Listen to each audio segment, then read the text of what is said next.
What's up, guys? This is a crippler, Chris Lieben, and you're listening to Story of the Fight.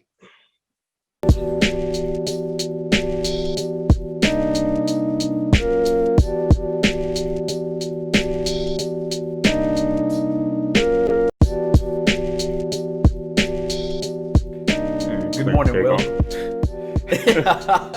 How you doing, man? I'm doing good. Doing good. A little sleepy. God.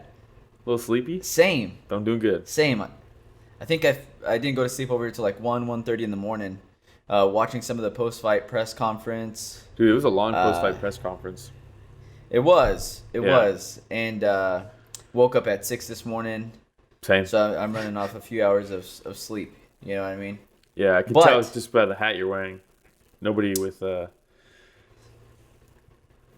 got good amount of sleep would wear that hat.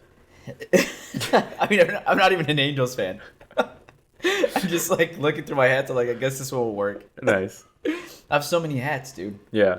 I have a plethora. Okay. I just word of the day, dude. So first off, I did want to start off by saying, nice shirt. Look at that. Story of the fight. These are the new Story of the Fight shirts we got in, right? And I did want to let everybody know we would be holding some type of contest here pretty soon. If you don't already follow us on the gram, Story of the Fight on the gram, then do so, because we'll be announcing on there how it is that you can win one of these nice Story of the Fight shirts. So stay tuned to that. Will, we're on Spotify. We're on Spotify. Where else? We're on Spotify. Google Cast. Pocket Casts. Pocket Cast. Anchor. Make sure you follow us. Comment goes a long way. Seriously, it's been so much fun with the comments that we've been getting in lately. Just being able to interact with everybody. Yeah, like I was saying, I don't know what was going on with YouTube, but yesterday George commented on the YouTube and was asking me who I felt more confident in, because we disagreed on the Chandler Hooker fight and the Dustin Conor fight. And I was trying to reply to him, and it would post it. And I tried like 6 times on my phone, 4 times on my computer, and it just like never actually posted. So that was fun. Don't know what's going on there. That's because YouTube is pro McGregor. That's why. Could be. That's why. Hey, I'm guessing you have a moment of silence for us, though. We got a good juicy moment of silence today. We do. Yeah, we do. We got Michelle Watterson versus Amanda Ribas. That was supposed to be the fight. We have. That would have been a good one too. Yeah, the one that I was really looking forward to, Tsarukyan versus Haqparast, or Harparast, or however you say that. I think it's Haqparast. That would have been a really fun fight between like 2 up and coming guys. A really big one in Shane Burgos versus me and Hakeem Dawodu. That would have been so much fun. It with the way this card went, it kind of needed that fight, honestly. And then the juiciest one was Matt Frevola versus Atman Azatar. Moment of silence. That fight happened. It didn't happen. So do you understand what happened with Azatar? Moment of silence for Azatar and his career, because... Hey, Scott Coker over there right now, though. I know. You know, he's just... Scott Coker is like, hey, dude, you can do whatever you want in my bubble. Yeah, you know seriously. What I mean? Man, dude, do you understand what happened with Azatar, though? Yeah. Absolute insanity, dude. So I'm still trying to understand exactly what happened. So did he sneak somebody into the bubble? So his team, they cut off their wristbands, somehow got it to somebody outside of the bubble. Yeah. They reattached it, snuck in to the hotel with a duffel bag. Nobody knows what's in the bag. It's all on camera. They sneak past security, hop out a window, shimmy across like 4 balconies to get to Azatar's window, then sneak into his hotel room with the window, then come back out, shimmy across with or without the duffel bag. No bag this time. They leave without the bag, and then shimmy out and sneak past everybody. I guess they tried to stop him on his way out, but he just kept going. So they're like, "You're done, dude."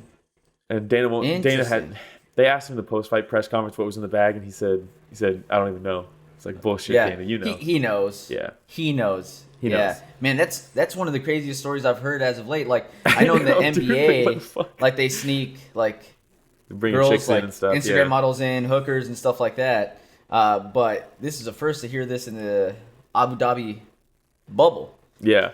Dude, I wonder what it is. Yeah, and it's just a bummer, man, because this guy's 13-0, 5 knockouts in a row coming into this fight. Just, man, We just talked about it. He looks really, really good. The fact that he just threw it all away, dude. Like, what? I can't even. What are you doing? Dude, there's gotta be something behind it, man. Something that was gonna help him in the fight. No, I think it was something way You don't think more criminal than that. Dude, the guy's a criminal, dude. If you look at his history and you look at like who he surrounds himself with, they're like notoriously criminals. So I wouldn't be surprised if it was like weapons or like drugs or something. You know what I mean? They're in Abu Dhabi, dude. So you're taking more like the mafia approach. Dude, look into his crew. Okay, I was thinking more like maybe he was trying to get like an IV without anybody knowing. You're like, nah, dude, it's guns. This is the cartel. Dude, he's got there's some shady shit around this dude. Super shady. You're gonna have to look into it. Yeah. You're gonna have to look into it. And what you're gonna need to help me out with, Will, is some of these first fights. Now, Yeah. got off work late yesterday. My boy Chris Haverda and his family came over yesterday, so we'd be grilling up for the fights. That's So I was a grilling rookie and- mistake, man. I know, man. But Pizza. you know what? The food was freaking delicious. Was Pizza. freaking delicious. But gonna need your help with the first fights. Fill me in. What happened? What did I miss out on? You want to start off with Albazi versus Zhumagulov. Zhalgas Zhumagulov versus Amir Albazi. I think every single card should start with unranked flyweight fighters or bantamweight fighters. Just because it sets like a pace for the whole card. Man, it's like these lower divisions, especially when Demetrius was there, it's like watching Dragon Ball Z fights. They're just like bouncing off of each other. It's crazy, man. And the pace they can continue at. Albazi is a really, really, really he's young. He's super young. I think he's a great prospect. He just looks like he's putting it all together. He has an actual submission game, and his striking in this was really, really good. Had some adversity against Zhalgas. I thought Zhalgas won the first round. He was getting outstruck a little bit, but he was landing big left hands. Secured a takedown at the end of the round, like a minute, I think. Controlled him for the rest of the round. Very close round, I think, with the takedown. He didn't accomplish anything with it, but with the takedown, I think he probably took the first round. Okay. But then it was all Amir Albazi for the rest of the fight. Just picking his shots, picking them apart, defending takedowns, just really just stifled his game completely. And I think he's ranked 15 now. And that division, nice. Man, just a ton of prospects in that division. They can just dude, I wish the UFC would do tournaments, because a flyweight tournament right now would be so much fun.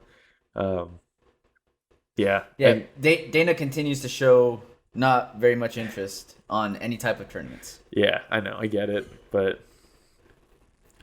I don't know, man. Maybe it's just... So just taking a look at this, Albazi, that's his third win in a row. Yeah. Zhumagulov's second loss in a row. Mm-hmm. And like you're mentioning, Albazi, 27 years old, man.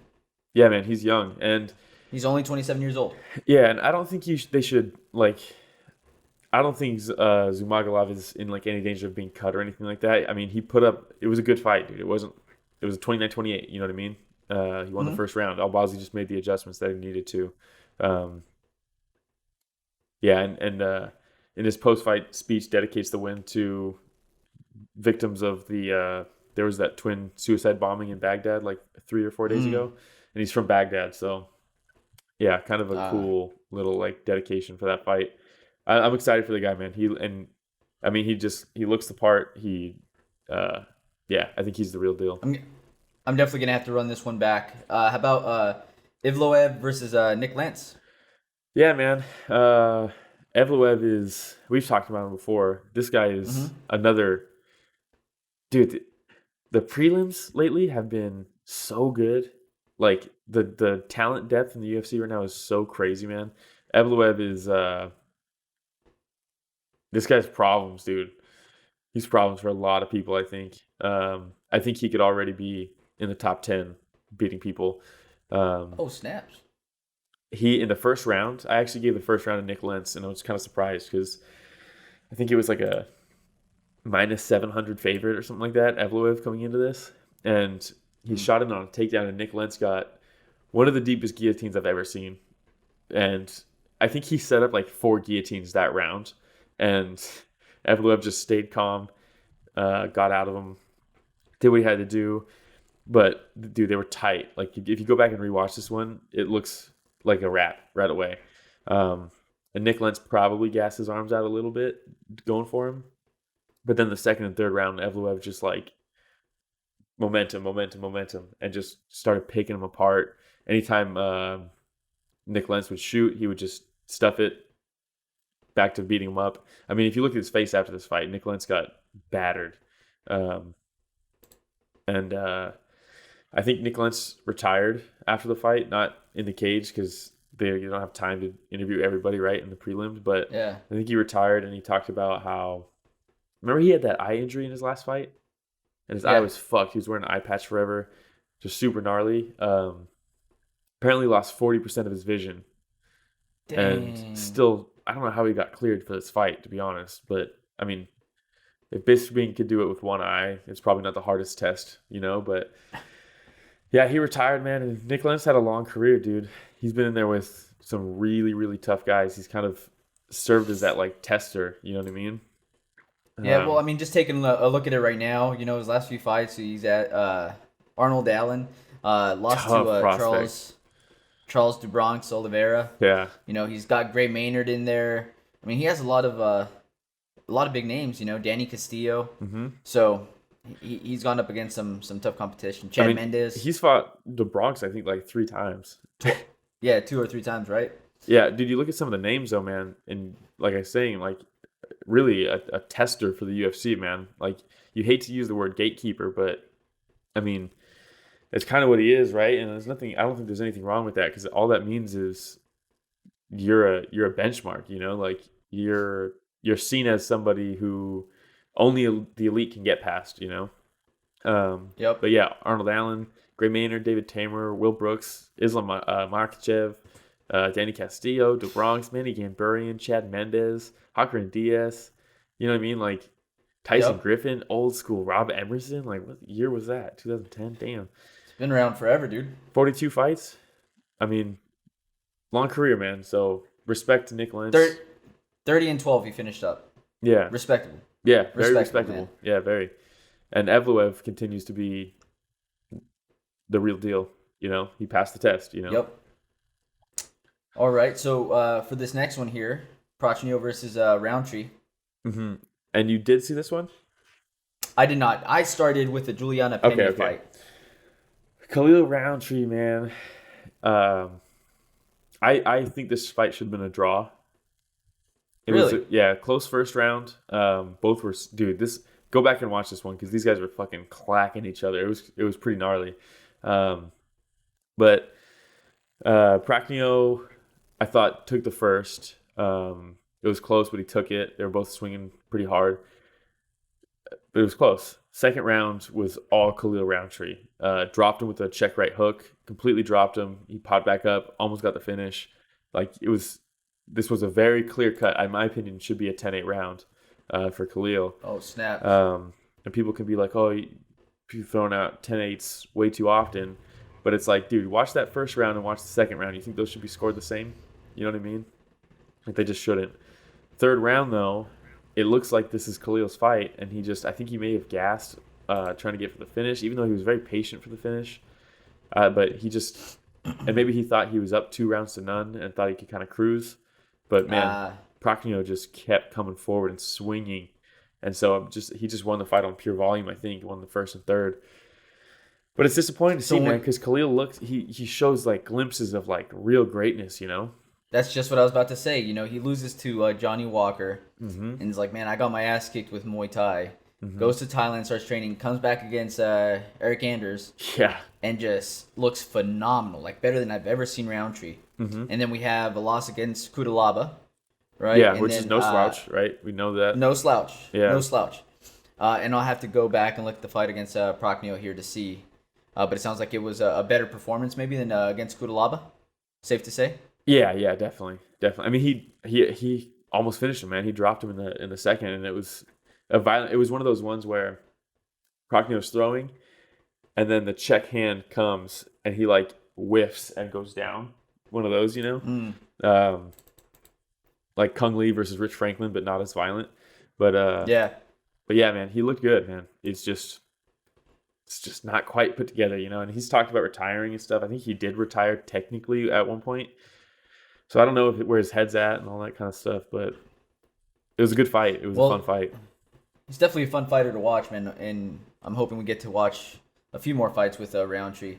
Yeah, you're right. Like there's just always something missing, and that's why I'm saying I was so excited after watching him against Eric Anders, and I thought finally, like, he put it all together. Put it all together here, Yeah.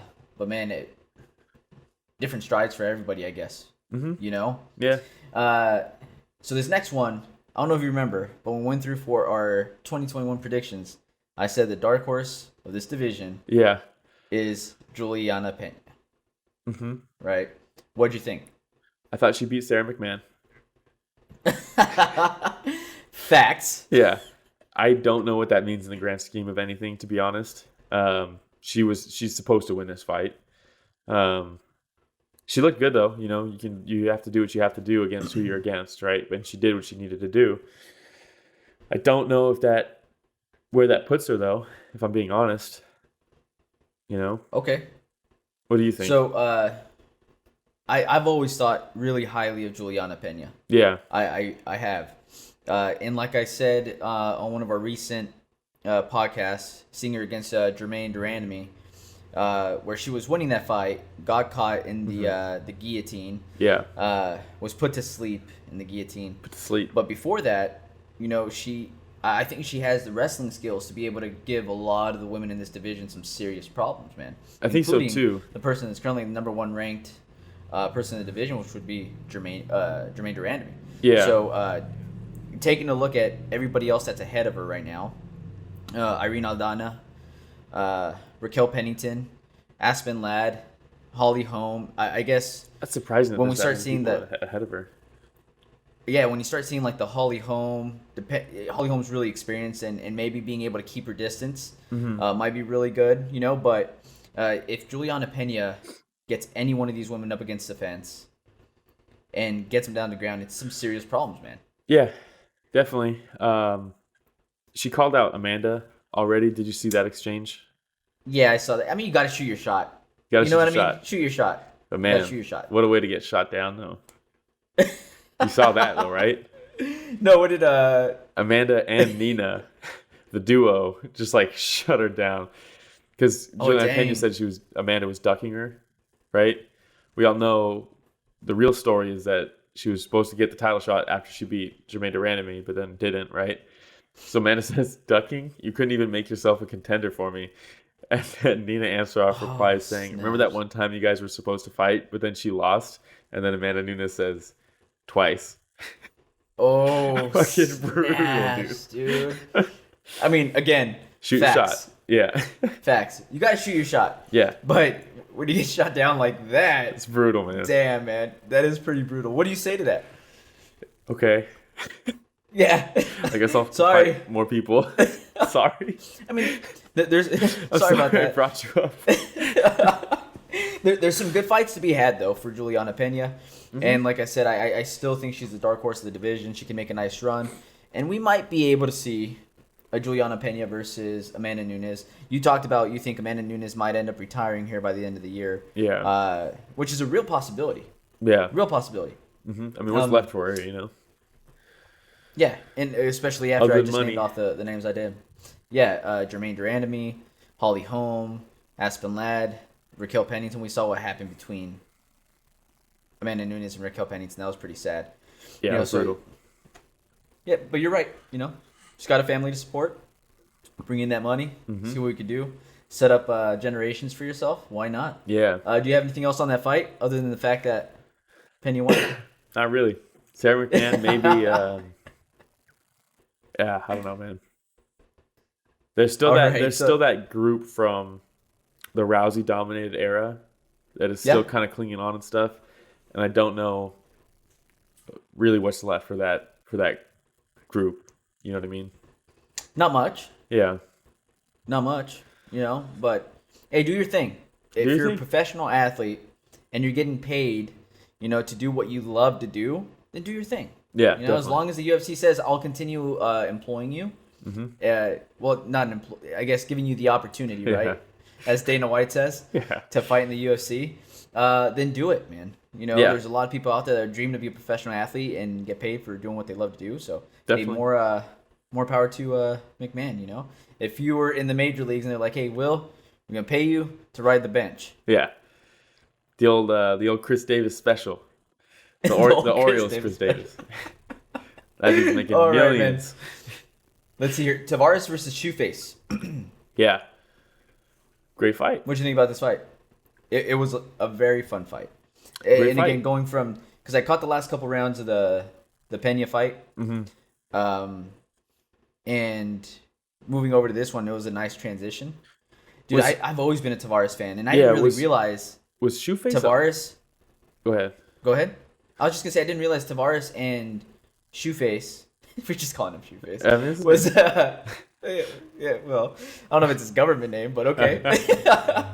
But that they had gotten booked to fight, both tear their ACL, both out, and come back to fight each other again. That's pretty wild, yeah. Sometimes just like a fight, like Leon Edwards versus Chimaev. No matter what happens, they just keep rebooking that. Like there's just they're gonna ride that one off. Yeah, there's just they're gonna ride it off. Yeah, as long as they can, man. As long as they can. But man, I was really happy to see Tavares again. Like I said, I've been a Tavares fan.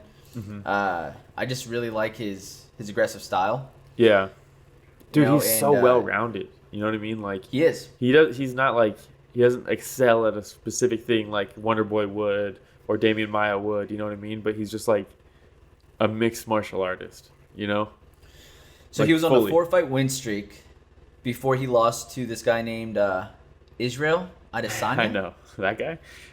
Yeah, and then he lost to another guy named Edmund Shabazian. The Golden Child.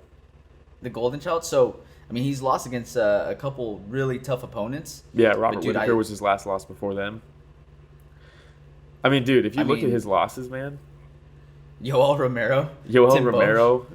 Tim Boetsch, like, all those guys are very tough. Tim Boetsch, I don't think give enough credit to Tim Boetsch. I used to love watching Tim Boetsch fight, but he's a tough dude. So somebody that I think is overlooked. Yeah, definitely. Was he the underdog coming into this fight? I don't remember. I think he was the underdog. I don't remember. And that kind of baffles me. I want to say it was pretty even though. It might have been like a plus 130 minus 110 or something like that. Like it was really, really close. Yeah. Did you get to watch the embedded episodes leading up to? I watched, I think, the first 3 of them. Where it's just Brad's like, man, I really hope that like we don't, sit close to each other. It's kind of awkward when you have to sit next to somebody that you're gonna be fighting. And then they like a couple minutes later they cut back to him and he's like, yeah, dude, Antonio's right there. Yeah. And they're like sitting right across from each other. They're just like That's so great. Awkward. But yeah, man, it was a fun fight. Enjoyed watching it. I'm just curious to see who they give Tavares next. Yeah, definitely, man. I mean, yeah, I just like watching him fight, man. He the flexibility, dude. When Shoeface got his leg and was holding his leg up like above his head, and he's just chilling. Solid balance, man. It's like fuck. Solid balance. Yeah. Didn't seem stressed at any point in time in the fight. Really calm, cool, collected. Yeah. Like I said, I enjoyed it. Really hurt him too. Put together some really big shots, but. All right. Yeah. Anything else on that fight? If that groin strike didn't happen, he probably was going to get the finish there. Agreed. Yeah. And he just like just barely caught him right on the edge too, and I was just like, oh man, because he was hurt, man. He was stunned. Yeah, he was definitely stunned. Shot for a takedown, didn't get it, and then. I mean, perfect timing for Shoeface though, because he was in trouble. Take that whole 5 minutes. I'm just gonna stop calling him Shoeface. That's just weird. That's his name. Stop. What do you mean? There's nothing wrong with that. Oh man. Tsarukyan versus Frevola. Yeah, I was so excited because when Haqparast pulled out, Tsarukyan was kind of left in limbo. Yep. And then Ottoman Azatar did his arms deal. I'm just going to say it was an arms deal. and then Frevola was left in limbo. And then like the the series of events was so wild because it was the morning of weigh-ins, and it was like Hawk Press wasn't able to make weight, blah blah blah, and then Tsarukyan misses weight. I was like, what's happening? And then the Azatar fight's canceled. What? And then they explain what happened. I'm like, what the fuck is happening? And then it was like, then they're like, Frevola versus Tsarukyan. And I was like, oh, okay.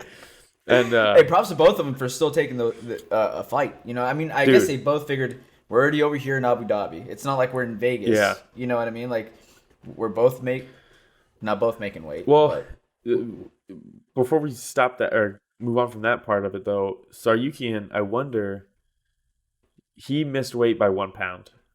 And I wonder if they were hearing about Haqparast pulling out during the weight cut.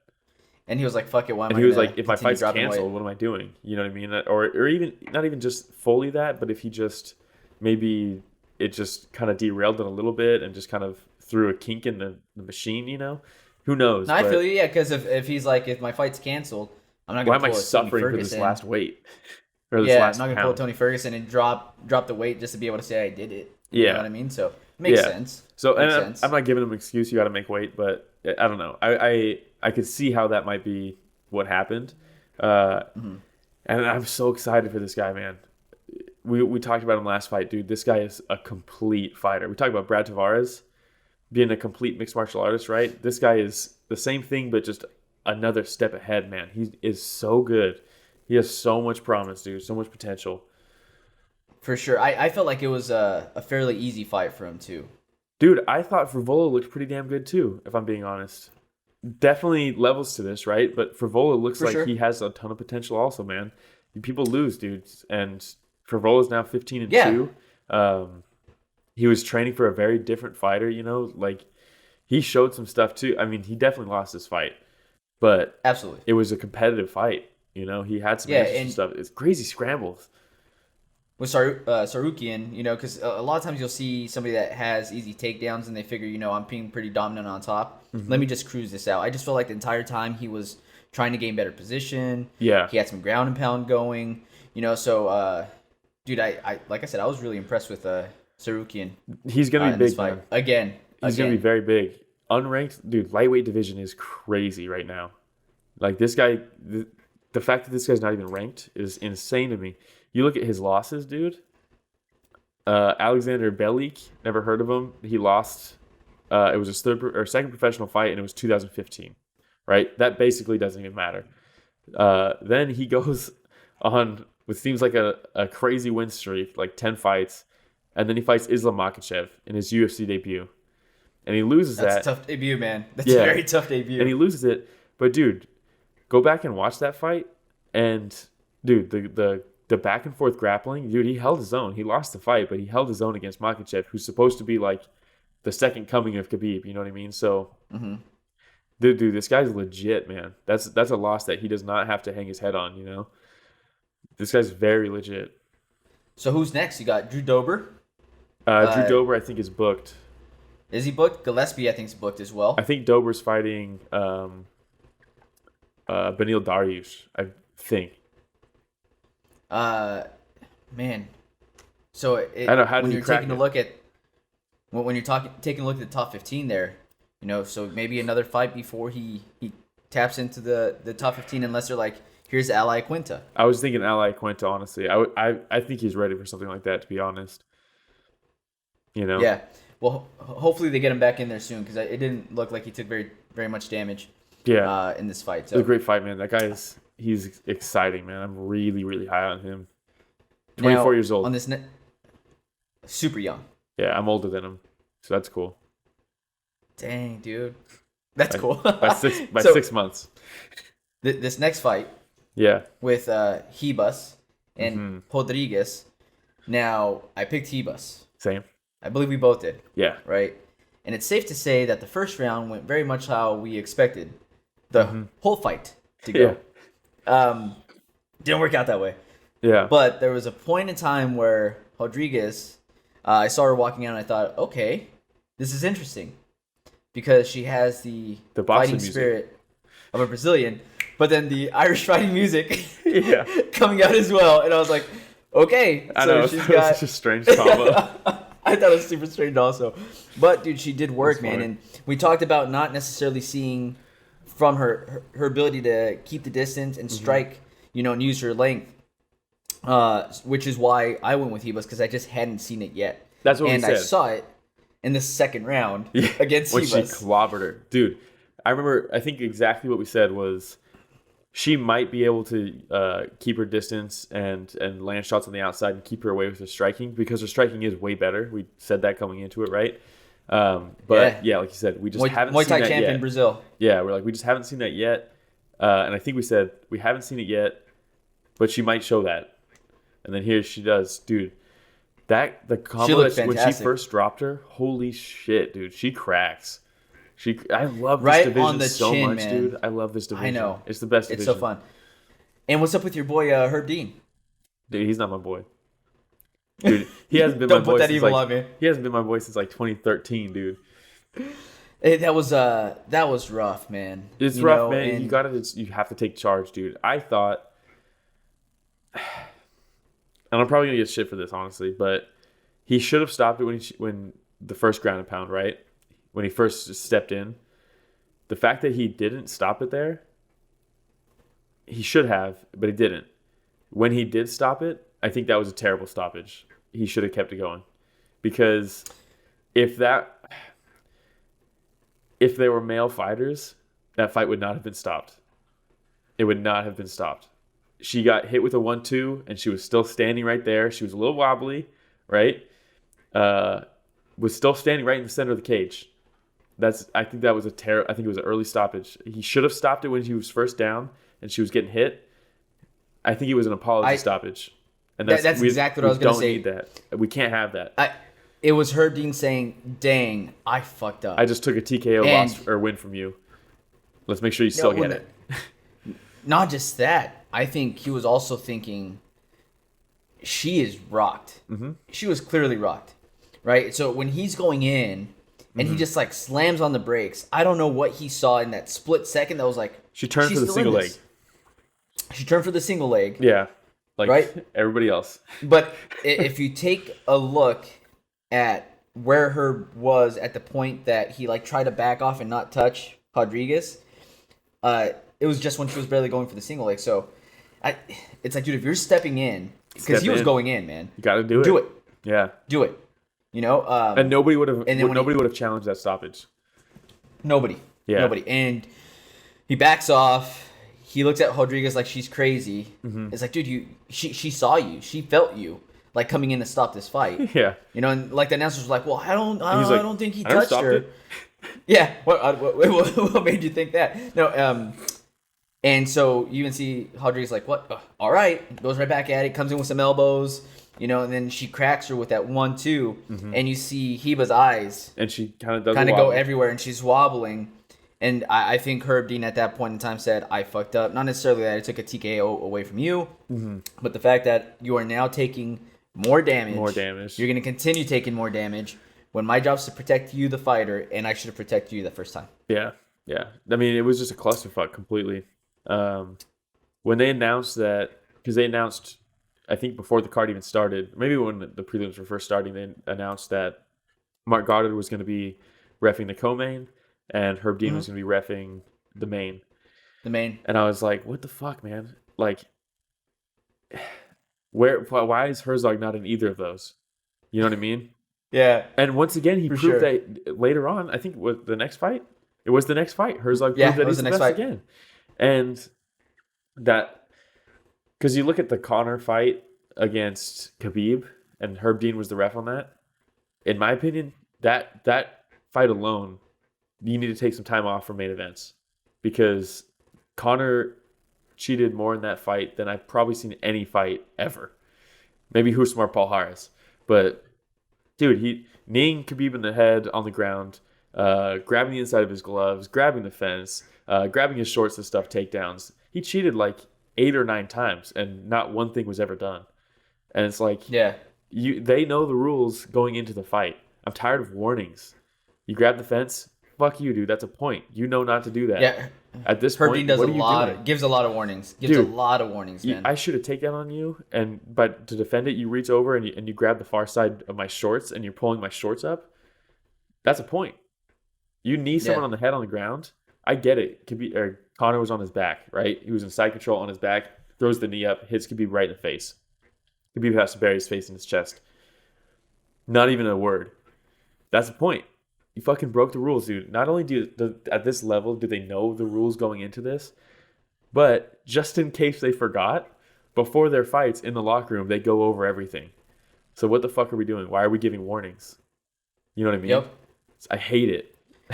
Yeah, I hate it. Dude, I'm with you 100%. You imagine if the NFL, there was a play, right? And there was like quarterback's about to get sacked, right? And I don't fucking watch football anymore, but an offensive lineman grabs the dude by the jersey and like pulls him away. And they're like, or tackles him. No. Yeah, or tackles him. And they're like, hey, or tackles him. We're not going to give you a flag yet. It's the first one of the game. Don't do that again. It's a warning.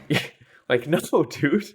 Fucking, you and punish it them. totally changes. Yeah. Totally changes. You have no the idea. outcome of the game from that one play, you know? Yeah, you grab a fence and you stop a takedown. Or even if he still takes you down, maybe that takedown was going to land him in side control and he could get you in an arm triangle or something. But now he's in your guard because the way it ended up. It just completely changes everything. You have no idea what could happen. So, Herb Dean, man, fucking start taking points away. Yeah.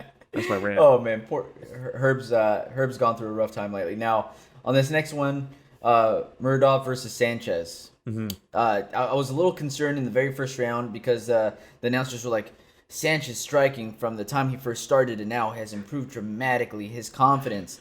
But there was this one thing that Sanchez kept on doing. When Muradov kept on coming over with the overhand right, and Sanchez sometimes would like try to roll with the punch, but he'd also like extend his left arm, the mummy guard, instead of coming up, and he wasn't at the distance to be able to avoid that right hand, so it landed a few times. Yeah. And I thought if that right hand continues landing, it's gonna be a short night. Mm-hmm. And then we saw him do the Kevin Lee skate stance. That was a bad later one, on man. down the road. That was a bad one. Man, his boxing is so clean though, man. Muradov? Yeah. His boxing is so clean. Dude, and again, dude, another guy who I don't know like where he goes from here because, man, he's clearly should be in the top. You know what I mean? He should be mixing up with the best of them.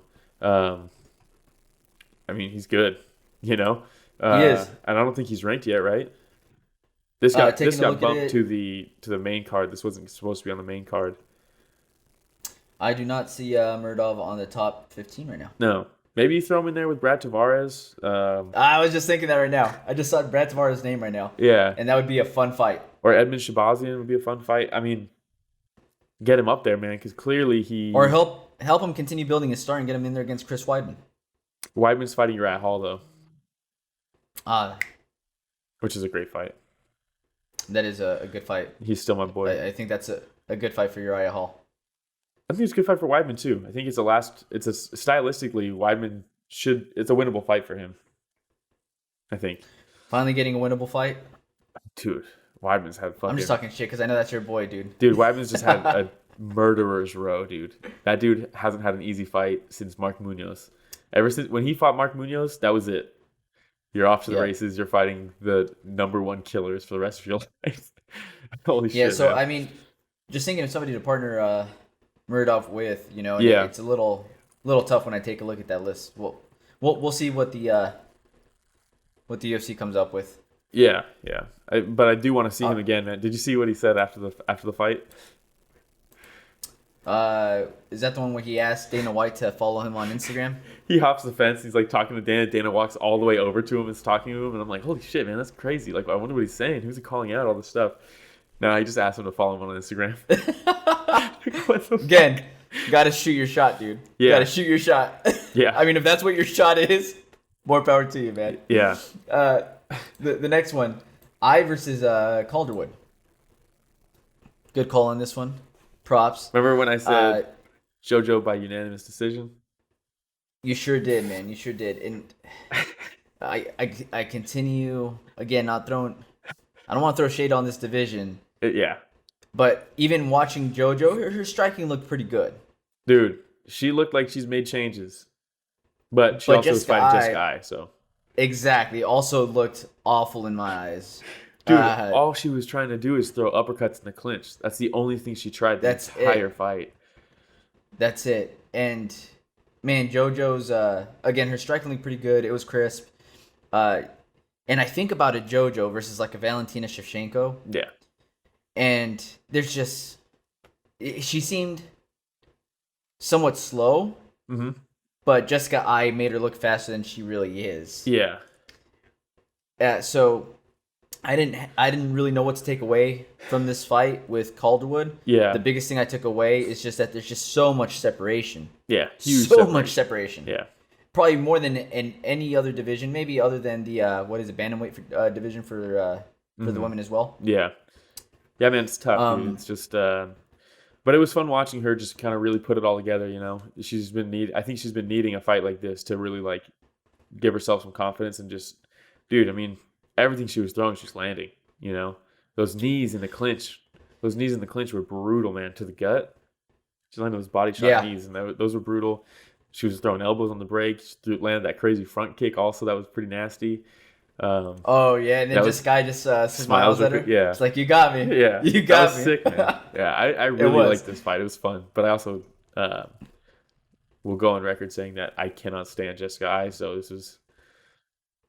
that's probably why. Okay. Well, I'll also go on record saying I enjoyed watching the fight.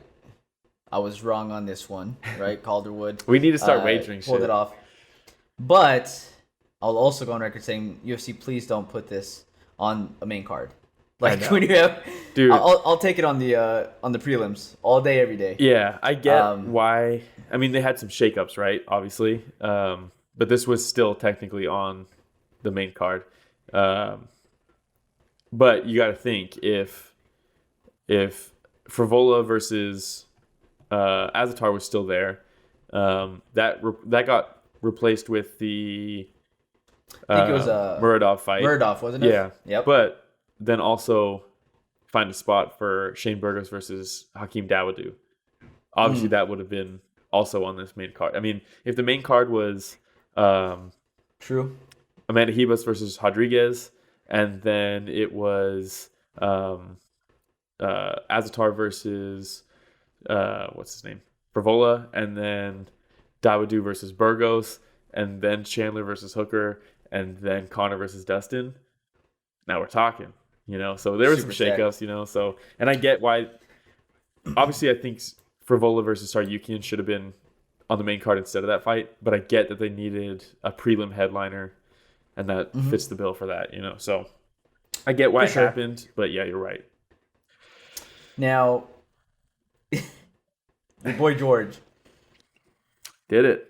He came through on his prediction after he thanked Tom for being placed on the podcast. I was gonna post his clip separate. I think from now on, what I'm gonna do is we'll hash this out more. But I was gonna post his clip separately on Saturday morning, and I didn't do it, and I don't know why I didn't do it, but I didn't. And I'm thinking about when we do those pick videos. We'll have George's video inside it, right? That'll be like the debut of his video is on those episodes. Yeah. And then Saturday morning, posting his clips separately because he deserves it, honestly. You know what I mean? Like that'd be cool. He was spot on with his prediction. If I were him and I was making those clips, right? And then this fight happened, I would love to go back and rewatch just his clip and be like, look at this shit. Look what I said. Yep. You know? So, I mean, I think from now on, I'm going to start doing that. That's a good call. Now, Hooker seemed... You know what you reminded me of? He reminded me of Tyron Woodley. He was a little hesitant to let his hands go, and I know that he was probably concerned about a takedown. And in the meantime, keeping moving so that he could avoid the takedown. Circling to his right, trying to avoid Chandler's right. Relentless pressure from Chandler. Relentless. Absolutely relentless. And he got taken out with that left hook. Beautiful setup, and he ended up the whole time he was chasing with the jab to the body, jab to the body, jab to the body, whiff with the left, jab to the body, whiff with the left, jab to the body, Kadoosh. Just fucking Kadoosh. dropped him, man.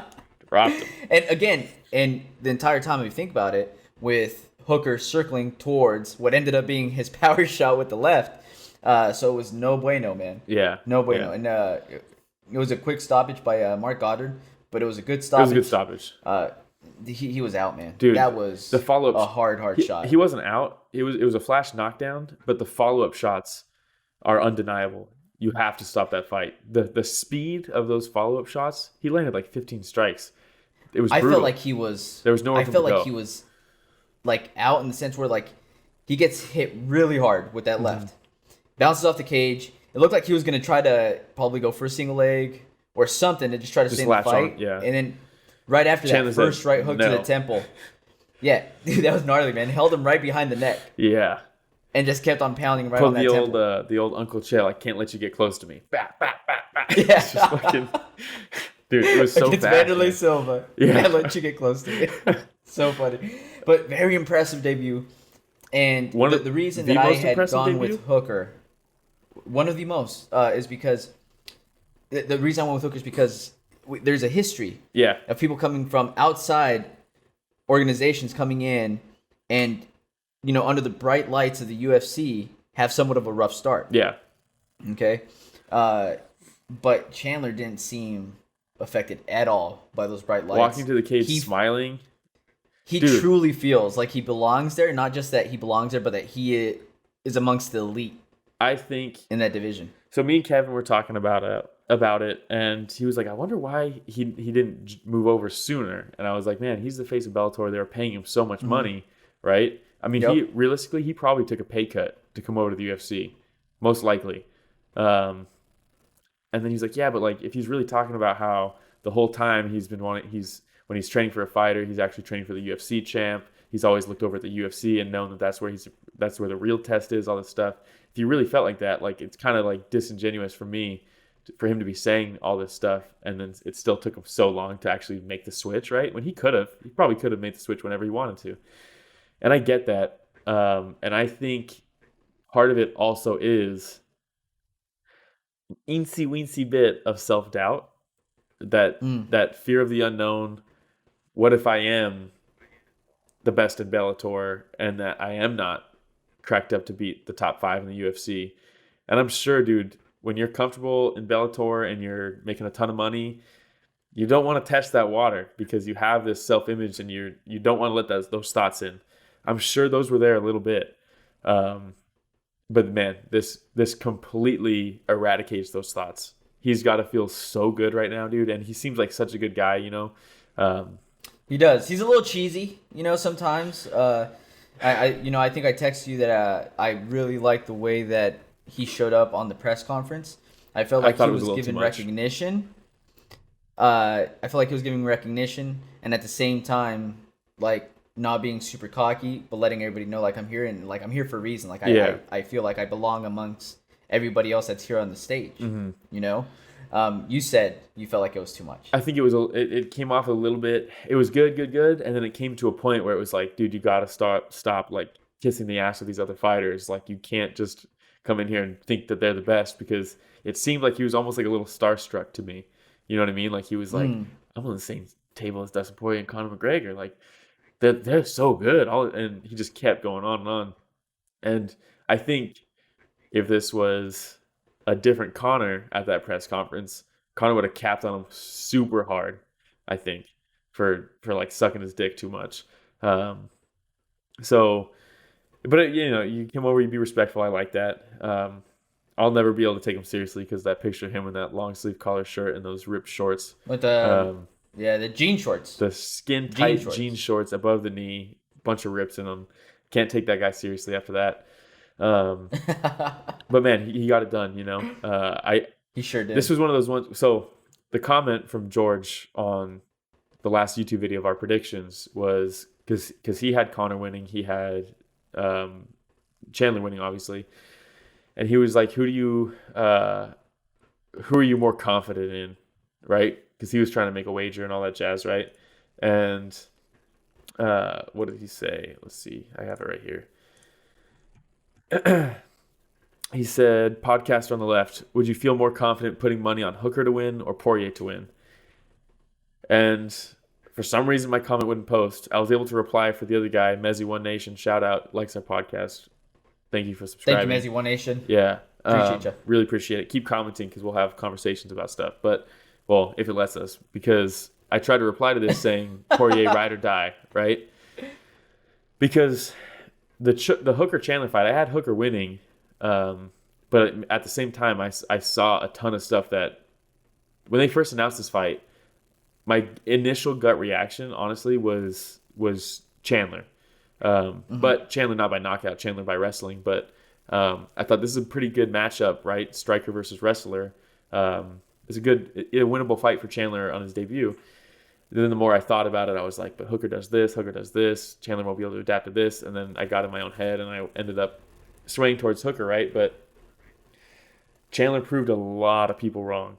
If you go on the forums and all the comments about when this fight was announced, nobody was giving it to Chandler. Everyone was like, this is probably the worst debut matchup he could get, all this stuff, right? No chance. Oh, he got knocked out by so-and-so in Bellator, blah, blah, blah. Man. But your boy George, he got this one, dude. He got this one. No, again, I think it was an awesome debut for him. Yeah. And then we could talk about the next fight now because I think I also want to talk about what's next for Chandler. But before we do that, your boy, Dustin the Diamond Poirier versus McGregor, right? We've been sharing videos, you and I, back and forth, of Poirier in the earlier days,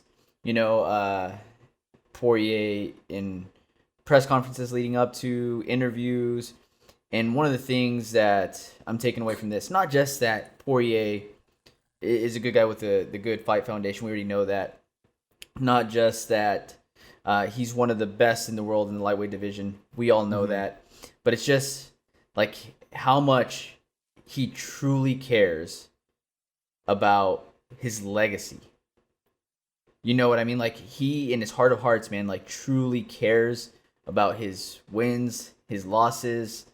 It just the passion that comes through in these interviews since his early days as a featherweight, where he lost. Who did he lose to again? In that video?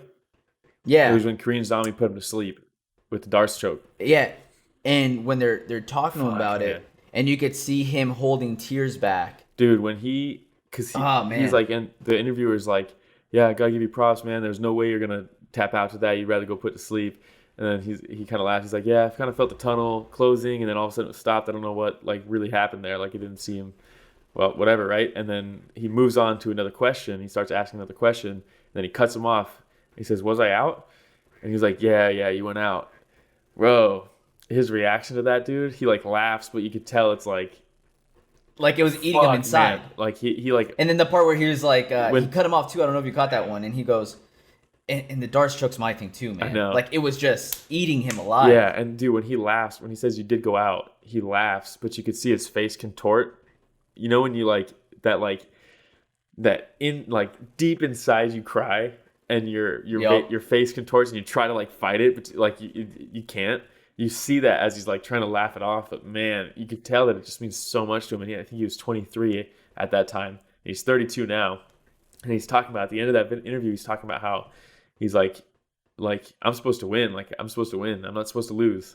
I'm gonna come back and do all this shit. And dude, look at him now, bro. He should be the champ right now. I agree. And the other video where he's just if Conor jumps higher than me, if he punches harder than me, and then he just kind of thinks about it. He's like, I'm just gonna find a way. Dude, he says, I am those people watching, working a 9 to 5, barely making ends meet. I am that. I did that. Maybe I don't have the best physical attributes. Maybe Conor can jump higher than me. Maybe he can run faster than me. Maybe he can punch harder. But I will find a way, man. And you can see when he says, but I will find a way, he's fighting back tears, dude. It means so much, dude. It means so much. That's what I'm saying. This is the biggest thing I'm taking away from this. This is my story of the fight. Yeah. Of course. It's kind of hard for this not to be the story of the fight. And I just, before we talk about McGregor, I want to talk about Poirier, the things he did well, what's gotten him here, because every other media outlet on social media, on ESPN, on ESPN Plus, everybody's starting off with McGregor. And even after Poirier goes through and puts on such a dominant performance, It's still the Conor story. he is still being overlooked. And it's so frustrating. And I can only imagine being a Poirier. And like he said in the press conference, he's like, I just don't give a fuck anymore. I don't listen to you guys. Yeah. That's the difference right now. You guys can say whatever you want to say. I don't give a fuck anymore. Yeah. I don't listen. And he said it's a superpower to him. Mm-hmm. He just doesn't care. And it's part of why I picked him, dude. I gotta think that some part of him still is like, dude, what do I gotta do? Yeah. You know what I mean? Like, I lost to Khabib, granted, but I beat Max Holloway, right? Lost to Khabib, come back and put Hooker out, come back and put McGregor out, who's on the pedestal for a lot of people. Put out especially Eddie. a lot of the casuals. Put out Eddie. Put out Justin Gaethje. Gaethje. Nobody puts Gaethje out, dude. And even after all that, you would still rather talk about Conor McGregor first. And I think about, again, Poirier since his featherweight days. Since his WC days. Going up into the lightweight division, just putting in work, man. Embracing the grind, and continuously growing as a martial artist. Doing it the right way, giving back to his community. It's just, this is one of those American dream stories, dude, that you want everybody to know.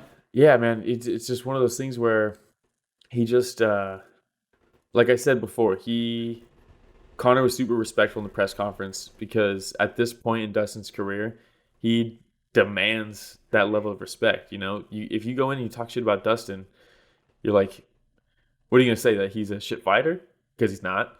You're going to talk shit about his character? Can't do that. Like, what are you going to talk shit about? He's a bad dad? Yeah.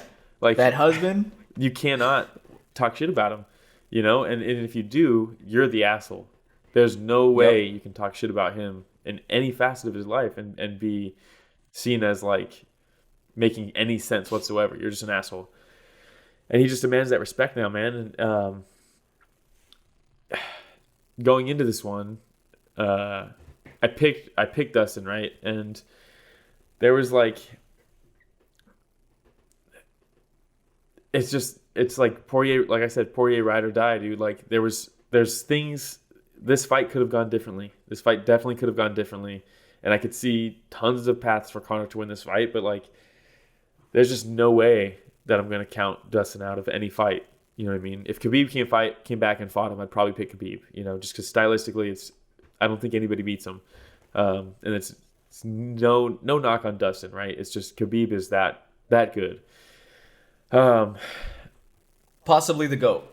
Potentially, yeah, potentially. But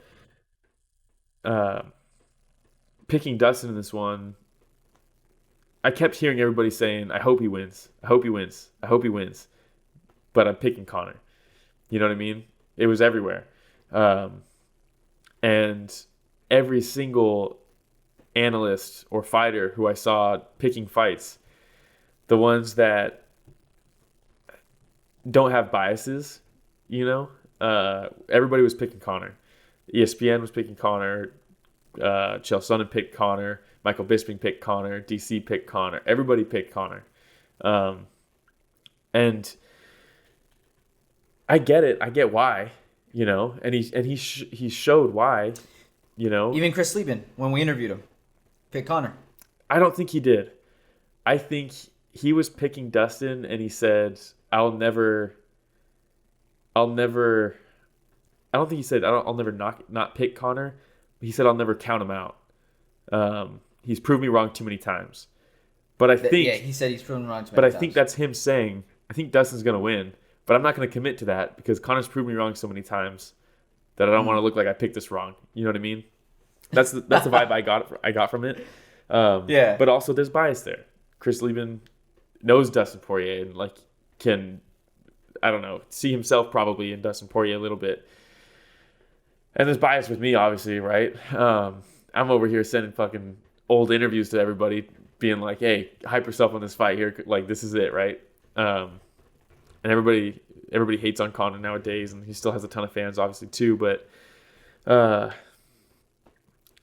I just saw so many things from Dustin in his career that, like I said before, dude, it makes too much sense for him to win this fight. As stupid as that is, right? Because you want to be technical. You want to say, Conor has these holes here. This is how Dustin's going to exploit them, or vice versa. But at the same time, dude, part of it isn't just that. Part of it is life. You know what I mean? And like he says, 25 minutes to make life fair. You know, but he only needed 5. You know, he only needed 10 or whatever it was, 7 minutes. How could you not? You know, how could you not pick him? You know what I mean? Like, I look around. I'm not saying this directly to you, right? You picked Conor, but so did everybody. And I just... Yeah, I mean, you know, what ends up happening, though, and I feel Chris Leben on this one because I want to say that I've never picked, other than the earlier ones, but like the big Conor main events, it's rare when I pick one correctly. I picked Aldo. Because I have counted Conor out plenty of times. And... You know, I picked Aldo as well. I picked Chad Mendes because even on the short notice, I figured Chad Mendes will be able to give him a hard time with his wrestling. I did pick Nate. You know, you did pick Nate, right? But on that one, that's the first one I remember picking McGregor. Nate and won. Then it was, on the next one, I was like, I see Nate being able to come back and do the exact same thing. McGregor won. And I was like, okay, you know, he's going to fight Eddie Alvarez. I said, again, wrestler. Make it dirty, put him up against the cage. Essentially what Dustin did this first round, Eddie's going to be able to do that. And then he has one of the best combinations in history. Yeah. You know, and puts him out. So it's so hard for me to pick a McGregor fight. I'm a fan as well. Right? Yeah. I'm a fan of McGregor as well. Do I agree with all his antics? No. You know, like, I don't agree with him punching old people in the bar. I don't agree with him, you know, smashing fans' phones in Miami. I don't agree with him, you know, doing a lot of these different things. Yeah, dude, I'm sure there's a longer list of shit we don't even know about, right? I respect the rags to riches stories from, you know, cashing welfare checks to now being richer than Dana, as he says, you know, which was hilarious in the press conference. Rumored 25 to 30 mil for this fight, by the way. Wow. And so I respect that, man, and the legacy that he's building for himself, the whiskey, you know, the businessman side, like all that stuff I look at, I'm like, man, there's some things to respect with Conor McGregor. And the fact that, in a way, man, he helped shape the UFC into what it is today. Yeah, definitely. You know. For better or for worse. So, absolutely. He allowed other fighters now to start looking at bigger paychecks as well. Dustin got 1 mil flat plus pay-per-view points. That doesn't happen without Conor on the other side. Absolutely, you're right. So when I see all that, and I think about that, like that's why if you take a look at the 2021 prediction video we did, I said, you know, Dustin has evolved so much as a fighter that I could see him taking McGregor out. Dustin's been extremely active these last 3 years. McGregor fought, what was it, in 2017? We talked about that, yeah. In 2018. And then fought again in 2020. Yeah. And then the activity level is just not there. And when you see somebody like Dustin, that's an absolute world beater. He's a fucking fighting dog, the best dude. of the best, taking out the best of the best, and just evolving. And you have somebody that's been stagnant like this. I could very easily see Dustin taking him out just like he did. Yeah. Right? But there's just that McGregor magic, man. You know that you just hold on to the Mystic Mac. Yeah. That's kind of hard to let go. I still love the hype that comes with the Conor McGregor fight week. Yeah. I still believe that hype's still going to be there. I think so too. And I think it's just one of those cases of Mike Brown and Dustin just having a phenomenal game plan coming in. That calf kick. Oh, shit, man. And, you know, I don't know what changed, if anything changed in Conor's camp, but that traditional, like, really, really wide karate stance that he used to use with... You talked about that lead right that he'd kind of use to gauge distance and grab the hand. Can't do that on Wasn't Southpaw, there too much this time.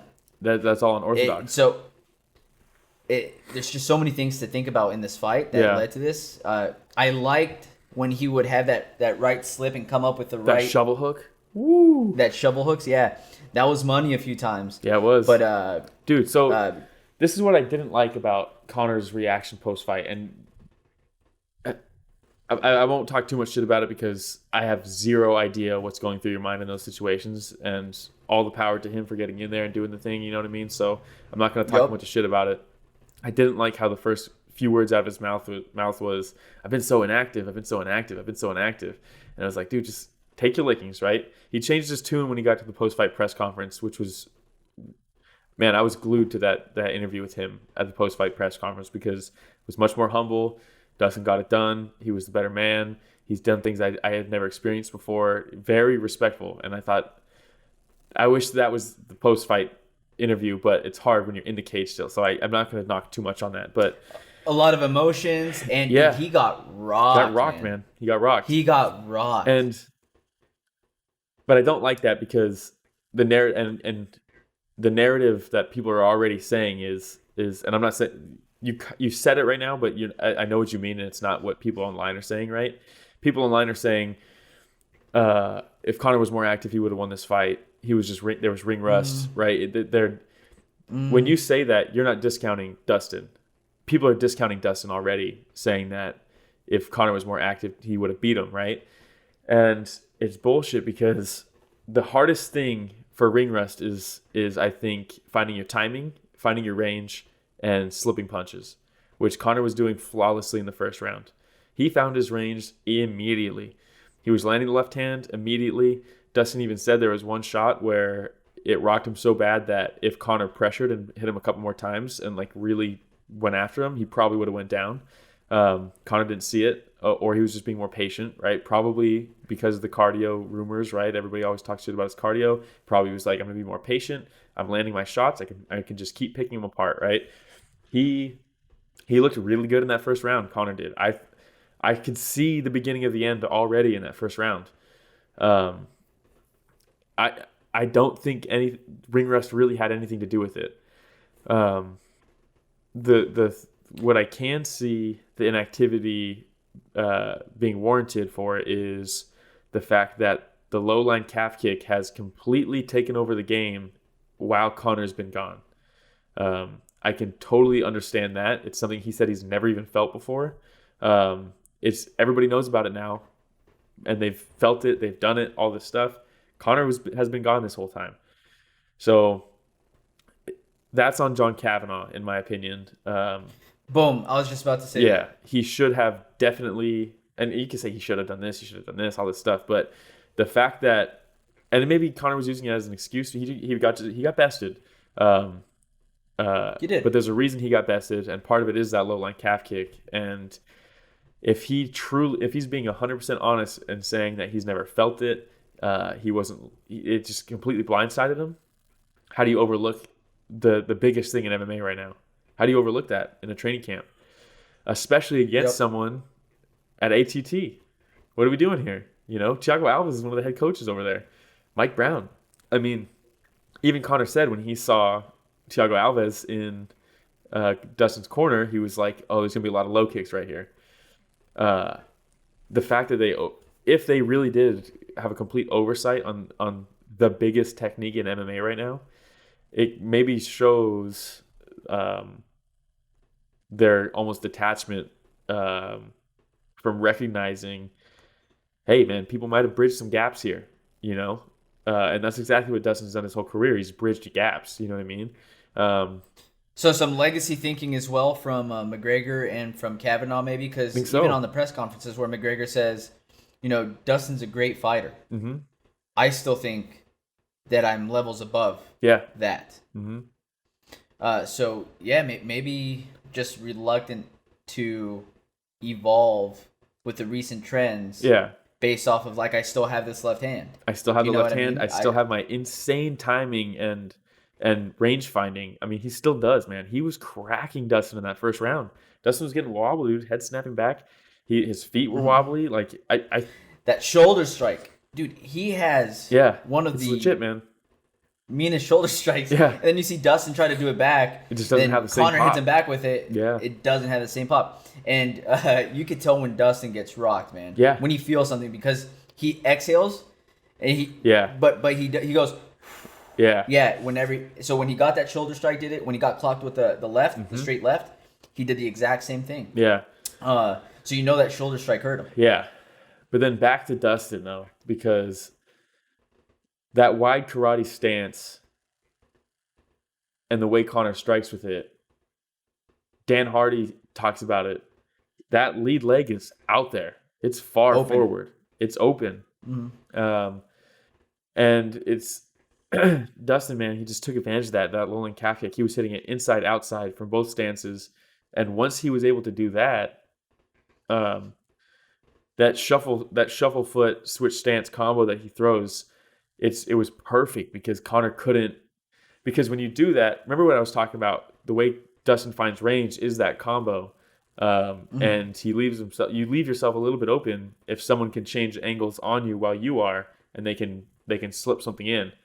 Conor didn't have the footwork for it because his foot was gone, or his leg was gone. So he was so flat-footed, man. Dude, he was second round, stuck in mud, dude. So flat-footed. He was stuck in mud. And if you go back and watch it in like slow-mo, right, on the finish, he caught Conor clean. Conor took a step back. Dustin immediately circled him and put him on the cage. And I was like, oh, because when he hit him, I was like, oh, fuck, he just cracked him. And I was like, in my head, right, split seconds, but in my head, I was like, I hope he recognizes it. And then it instantly turns the corner, circles him. Now Conor's on the cage. And I was like, oh, he recognized it. And he starts opening up. And he was slipping shots, man. He was seeing everything because Conor didn't have the footwork to close the gap as much as he could. Mm-hmm. So now Dustin's able to slip and show, hey, look what I can do now. You know what I mean? And when he put the combo on him that dropped him, he put a big combo on him. Conor took a step back. He dropped down to shoot, and Dustin hit him clean. And that's what dropped him. It was the same exact sequence from the first Nate Diaz fight when Nate Diaz started clobbering him real quick, and all of a sudden he shoots in. Nate obviously went with it, took his back, all that stuff, but he tried the same thing, dude. And that's what happens. You get cracked, you shoot for a takedown. You have to. But Dustin was ready for that, man. As soon as he dropped levels, just popped him real quick and just completely dropped him. And I think the shot was slower than normal because he couldn't explode off that leg into the takedown, right? But man, you could just see that Dustin's like seeing things, man. He's in there and he's in the Matrix. Yeah, he talked about it too, where people asked him what was different in this fight versus the first fight, right? And obviously so much, right? There's so many things. But one of the things he said is he didn't see Conor McGregor. He just saw another man, someone that bleeds just like he does. And he was like, he just felt aware once he walked in there and he got in the cage. He was just aware of everything. He was seeing things. He wasn't hot-headed. He wasn't, oh my God, I'm fighting Conor, all this stuff. He was just, I'm seeing the punches coming. I'm seeing my stuff landing. He was just very cognizant of everything. And it shows, man, that he was, man, his mind is bulletproof now, dude. It really is, you know? I love it. I love it, man. You gotta love it. You know, and I think about Conor, dude, I agree with you. A lot of people saying it's the inactivity. No, it's the calf kick. And I also think it was the takedown. Yeah. Because it gave Conor something else to think about. Yep. And I think that Conor went in here so concerned about his cardio. And, you know, he was like, I think I'm going to put Dustin out in 60 seconds. But then the more the interviews go on, he says, I'm looking forward to a long fight. Yeah. I'm looking forward to a long fight. So deep down inside, he knew this is going to be a marathon. I'm not going to be able to put Dustin out as easily as I put other folks out because he's an absolute dog, right? Yeah. So I think that after that takedown and the amount of energy that he used to be able to get out of that, it had to have messed with his head where he was thinking, I cannot go through too many more of those because come 4th, 5th round, that fucker over there is not going to be tired. Yeah. I'll be exhausted. Mm-hmm.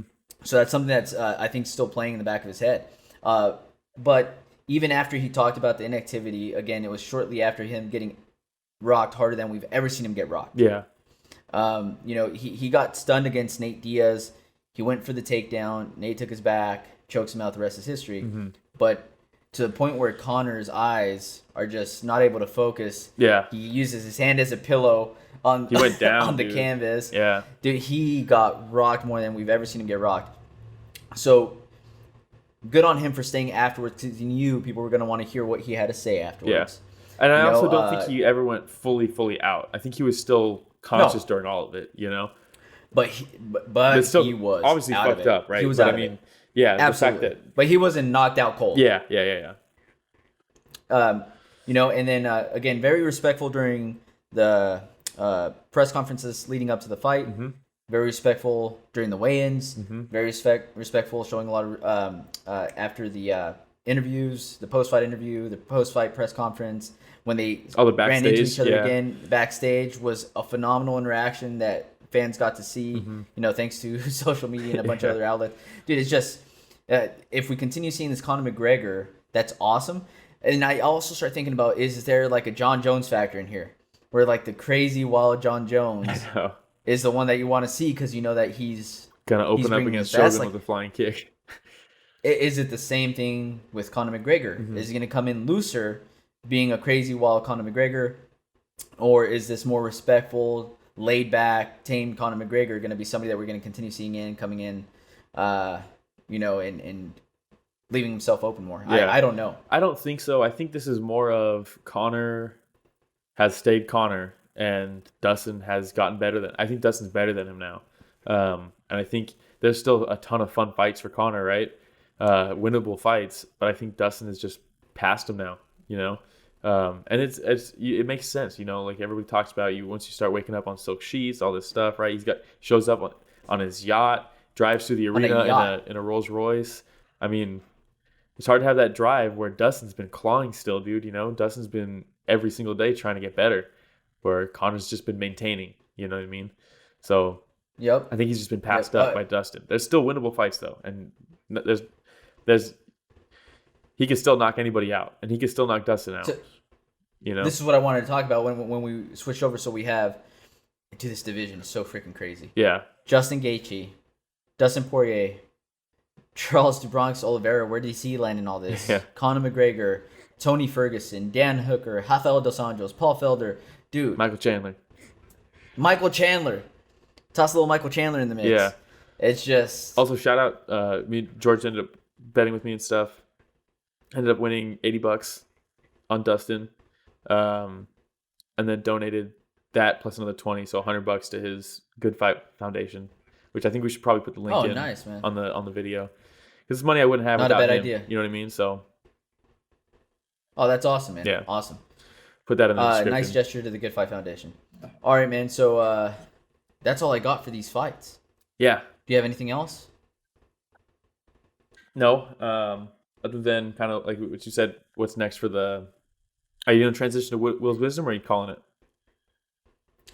No, I don't have any Will's Wisdom right now, because really a lot of the stuff that... we kind of talked about I want to talk about, we talked about, so I wanted to ask you... separate for Will's Wisdom. Yeah, I wanted to ask you, people are already saying that they need to do Dustin versus Chandler for the belt. Do you think that's the next fight? No. Yeah, I don't either. I don't think so. Yeah. I would love to see Dustin versus Charles DeBronx Oliveira right now. Yep.